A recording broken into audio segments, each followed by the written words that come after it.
Hello YouTube, this is Morgan Airspeed Prime here with my next Korra fan commentary track video. This one's going to be for Book 1 Air Episode 9, Out of the Past. So I've had a few people suggest this one and I'm covering it today. If you have other suggestions for episodes of Avatar or Korra you would like to see me do as part of this commentary track series, let me know in the comment section below.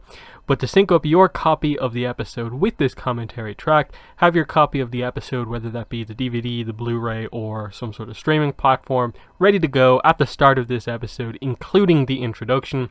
I'll finish up this introduction to the video in just a second. There'll then be about a 10 seconds of pause with no audio, and then when I start speaking again after that pause, that's when I'm going to hit play, that's when you should hit play, and we should be synced up. So, bringing the introduction to an end here, hit play when you hear me speak again after the pause.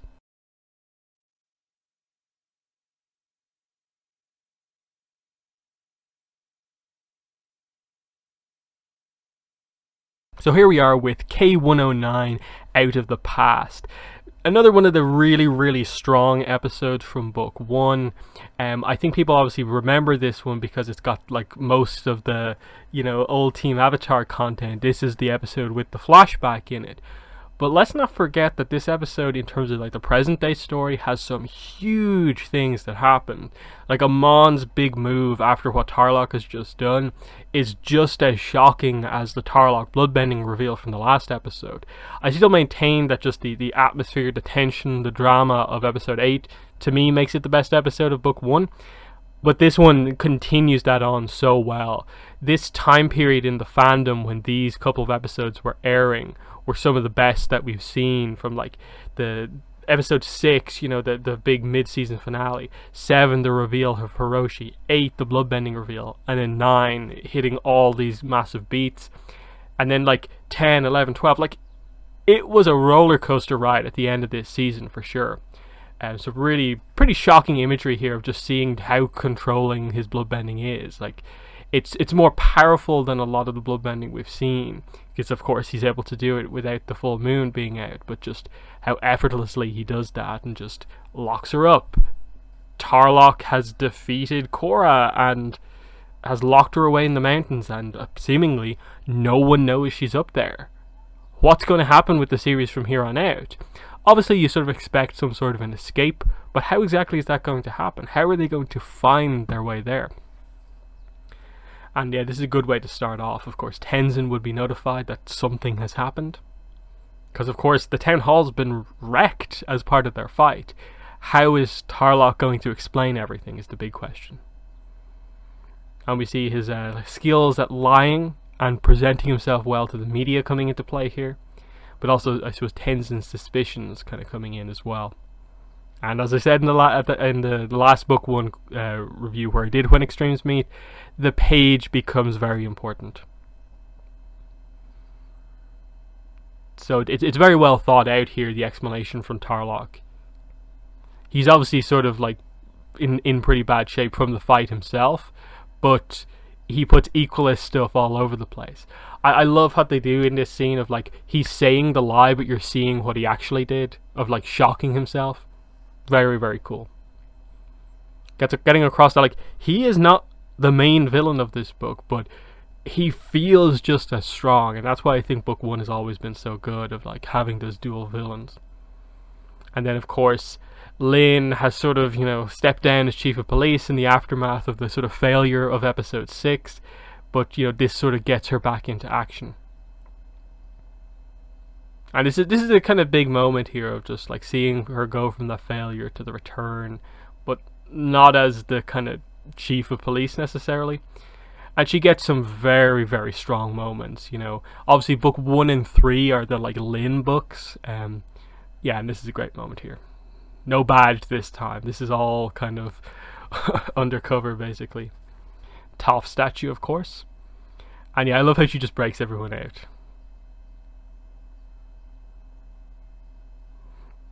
And some nice humor here.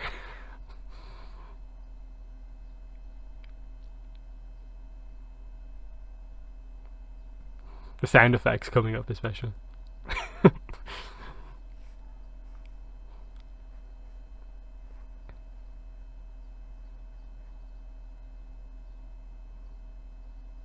And yeah, that's the story. Amon has captured Korra.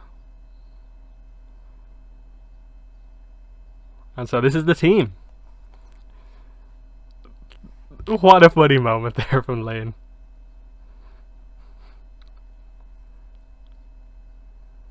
That there's a certain level of like quality to the writing back in book one, where you could tell that they had the time to do everything kind of pretty much exactly the way they wanted it to. In many ways, the only real complaint with book one is the lack of explanation for Amon's ability towards the end. Like if they had that, this would be such an incredible like 12 episodes. It's still very, very strong, and I think it's very underrated. But here we go. The backstory, finally, at last. We're going to connect all the dots. So Toph and Aang, I think this is 40-year-old Aang here. And I think they got the voices right of like, it's older. They couldn't have just kind of got the same actors in, but they did a great job. Of like just enough kind of being referential to show that like we're acknowledging the past, but also making it very different. Like Toph as the chief of police, you know, Aang is the fully realized avatar, but you know, a little bit more serious now that he's an adult. So Yakone here is arrested, witnesses to what he's done.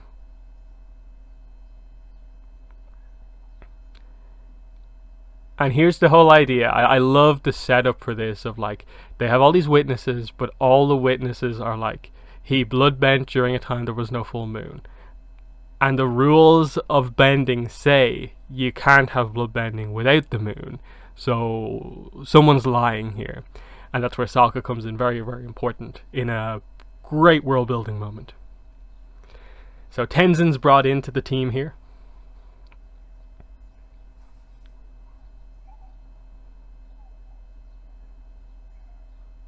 No leads yet. And now, where's Naga? That's a setup for later on. And this is where like the connection back to episode, 3, when like Bolin was captured and stuff like that comes in.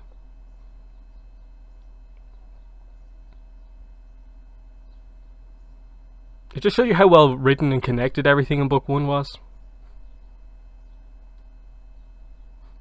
And things even in like book 2, 3, and 4 were a little bit more chaotic in the writing department. I think it was definitely the writing in Korra was at its most, I think, solid here. There are obviously, I think, kind of moments that are just as strong from the other books, but it's so consistent in book 1.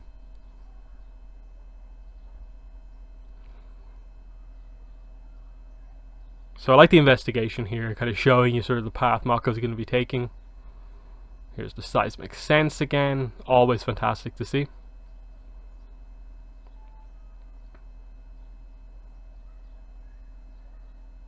And this is obviously kind of leading to the whole idea of like Lin getting her men back, finding out their bending's been taken.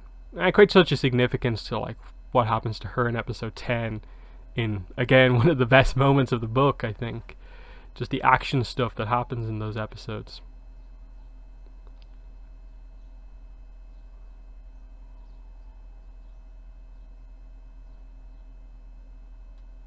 And it's one of those things here, like trying to create a little bit of drama in this moment. Like I don't like it as such, just because they're all worried about Korra, so emphasizing that Mako's really worried just feels like a little bit of a like weird point.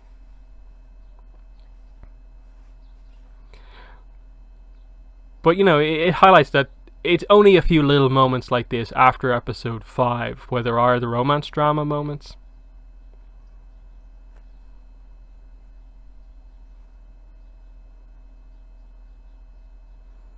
And there's the reveal to Asami.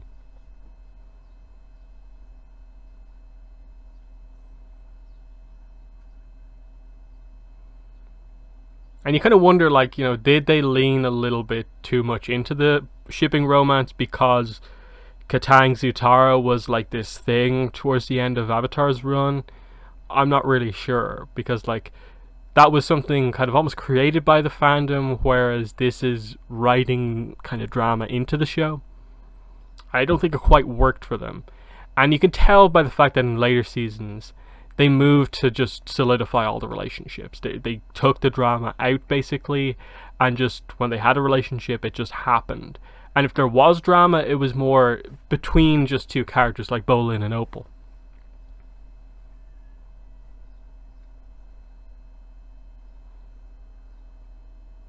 And obviously this is an interesting one in that, like, they're ultimately kind of going down, like, the wrong path here, basically. They think, because of what Tarlok said, that Amon has Korra, but it's actually Tarlok who has her, and so they're, like, attacking the wrong people. But these are the villains of the book, so it makes sense, and they succeed in terms of getting the overall guys back. I believe those two equalists were voiced by Mike and Brian, if I remember correctly. That was a kind of big news point at the time when this episode aired. And yep, Lin and the officers. No sign of Korra.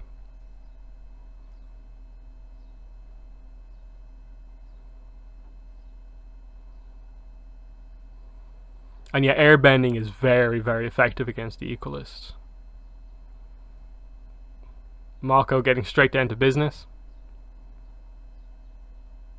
Yeah, and here's the big moment. She gets them back.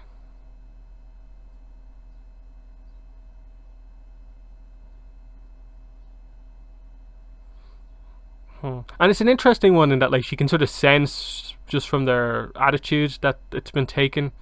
I guess the fact that they are metal benders and were put in a prison with metal bars, you know, she kind of knows already.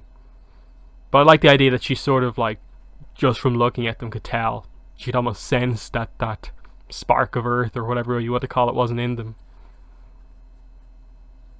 And yeah, oh wait, they don't have him, and he's being truthful. Tarlok lied about everything. And this is really cool, actually. I actually really like this kind of escape sequence here on this sort of, like, kind of tram system that they have going on. There's some nice sort of dynamic action, and then especially the way they get the train out of the underground is, like, very, very powerful.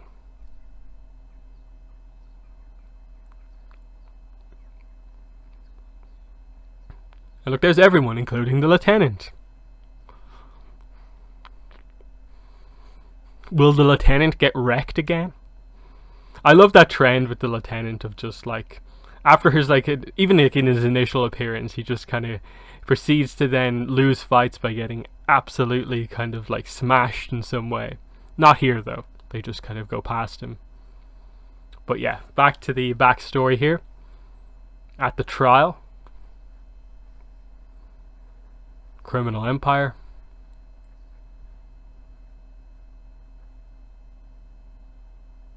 There's Sokka.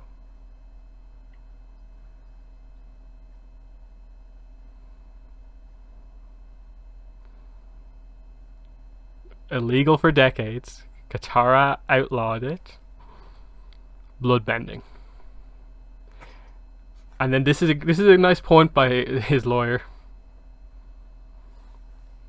There are rules to bloodbending, and he hasn't. There's no evidence during the full moons, and I love this defense. But I also love Sokka's point about world building.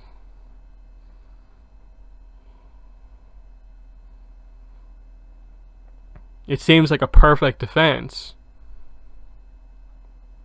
Impossible. The impossible crime.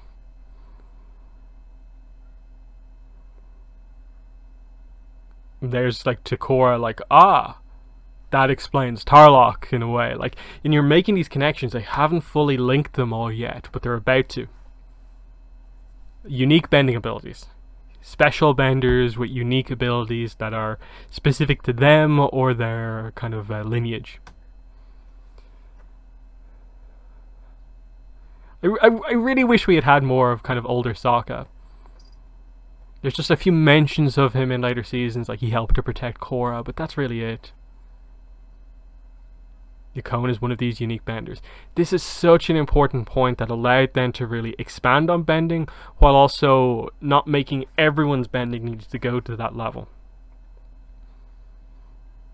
And this opens up so many doors for just comics, books, to explore the limits of bending by making it clear that it could be exclusive to one person.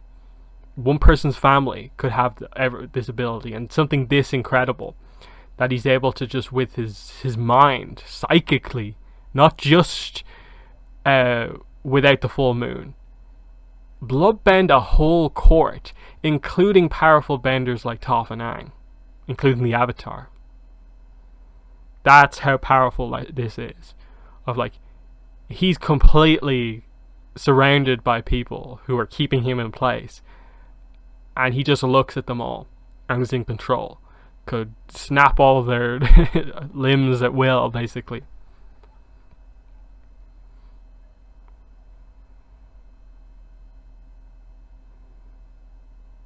Planted the evidence. And here's the page, coming in clutch here.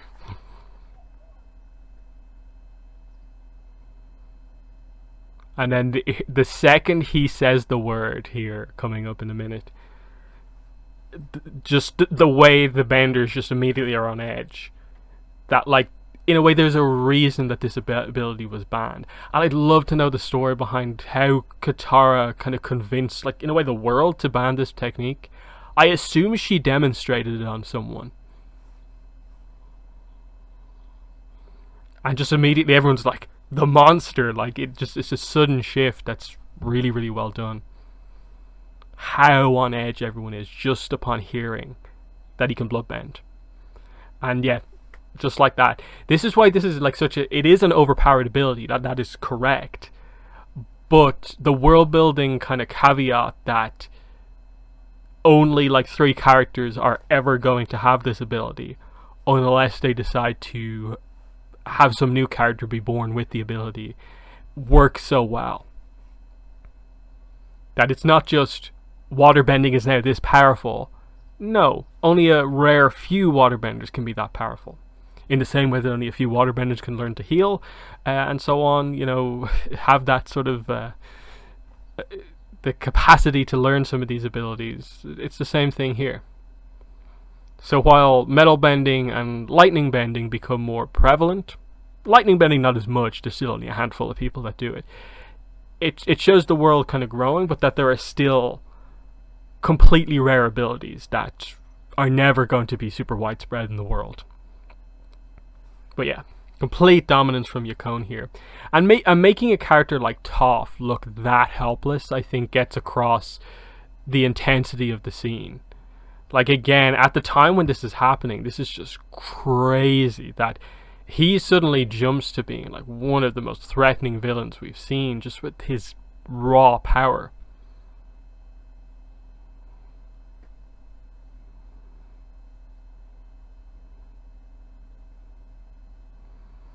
And so he's fine to just run away at this point. But yeah, here we go. Avatar state. In control. Super air scooter. I love how giant showing that like Aang still has a ways to go from where he is in ATLA and even in the comics to becoming able to like just use bending that effortlessly. And just immediately stops the escape, but this ability is still so powerful. And look, he starts to use his hands here rather than just a psychic one, so he has more control over it and completely is kind of dominating Aang's will. It's really awful to watch, of just the limbs twisting and stuff like that. It also highlights just the strength of the defense mechanism Avatar state to just immediately break through the bloodbending grip. And yeah, he does the same thing as he does to Ozai here, and it makes sense. If we're banning bloodbending, an ability that can only be used when there's a full moon, someone who can do it all the time and is a criminal has to be taken away. But this is what sort of creates the situation going forward, as we learn in Skeletons in the Closet. And this is what allows Korra to connect the dots, as we get just here. The secret is out.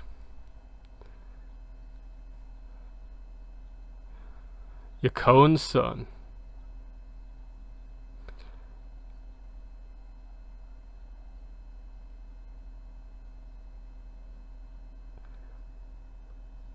And I like that dynamic. Yakon failed by being a criminal. He's going to do it the right way. Get into a position of power in the right way and just manipulate it from there.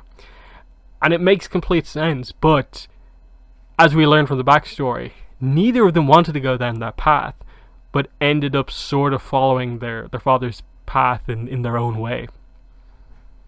And like, what? Amon is here? This is an incredible reveal. Absolutely incredible. Just as shocking as the bloodbending from last time, in my opinion. Of just, Tarlok feels like borderline like the main villain these last like 2 episodes, and sudden all of a sudden, oh yeah, Amon should be able to be taken down by this bloodbending, but no, he can walk through it. What? And this is where you got all those theories of just like Amon is like a robot, like these really weird theories of just like who or what is he? How is he able to go past this thing that no one else could? The thing that we saw basically took out a whole courtroom of people, nearly killed Aang. Amon just walked through, and now Tarlok's bending is gone. But interestingly, Amon chooses to hold on to Tarlok. Doesn't let his minions deal with him. He's going to do that himself, even knowing the Avatar is right there in the metal cage in front of him. That shows like a singling him out dynamic here. And this is a clever Korra here, showing a different approach. She's learning. She's used to being so just aggressive, action heavy, but she plays it more subtle here, and it works in her favor. And it's a very dynamic sequence. Yeah, just big fire kick, big earth bending, and then a chance at a confrontation, but she just runs. After what happened last time in episode 4, no way. So just create a distraction, and we get to see more of just how skilled he is. He's athletic too, but he's not going to go on a whole chase sequence down a mountain.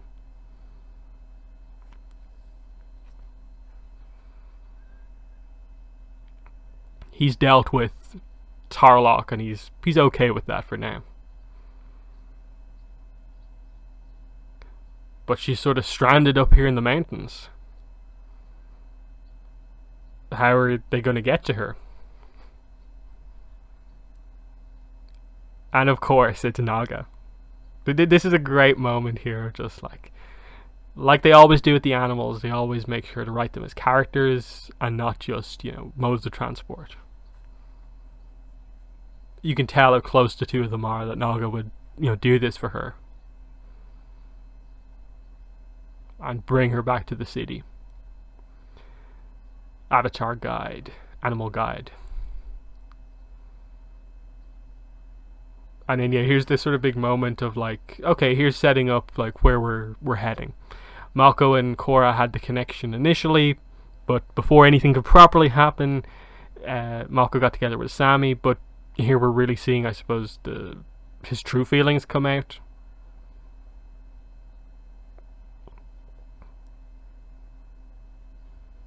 And I think it's really well done. And it's so weird to look back on book 1 and like see kind of in a way how well done this is, and how they just immediately changed their minds on it in season 2, like very suddenly, very like aggressively with the writing, how they just immediately kind of turn off with this relationship of just like, yep, they've been together 6 months, but no, let's just write them to argue in every scene that they're in, and yeah, they're not good for each other, but they're still best friends, they're still super close, but they can't be in a relationship. I still maintain it wasn't particularly well done, especially considering how, in the grand scheme of things, actually well done the romance was in book 1, considering what they did with it in book 2, and sort of, in a way, onwards of just it being so background to everything, even though they kind of had a lot of relationships in focus and setup and so on. But yeah, this episode is fantastic. Like I said, the entire second half of the season is incredible. Just like I think the entire first half is pretty good. The only weak episode in book 1 in any way is K105, and even that is actually very well written. And if you like the pro bending stuff, there's your episode. And I think it plays its role well to just, put all of the drama into pretty much one episode and leave very little of it to be covered in the other ones. But yeah, this one with the backstory, finally finding out about Yukon, what the event in the past was, getting to see Aang, Sokka, Toph some more. You maybe wish, like, oh, where was Suki in all of this? Where was Katara?